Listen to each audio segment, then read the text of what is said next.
Знаете ли какво е това и виждали ли сте го някога? Това е една малка част от колекцията ми от аудиокасети. Дайте да ги разгледаме по-отделно. Саундтрака на Батман и Робин. Супер тъп филм, но саундтрака е жесток. Препоръчвам. Timbaland и Magoo. Доста рядка касета.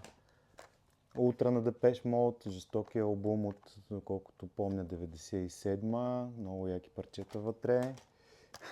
Миси Елият, Миси So Addictive. Препоръчвам жестоко, който не го е слушал да си го пуска веднага. Две касети с най-доброто от Enigma. Елтън Джон, готин албум, един от добрите му албуми. Оп, щупих я. Driving Rain на Пол Маккартни, може би най-слабия соло албум на бившия Beatles. Не го препоръчвам, не си го пускайте, не става за слушане.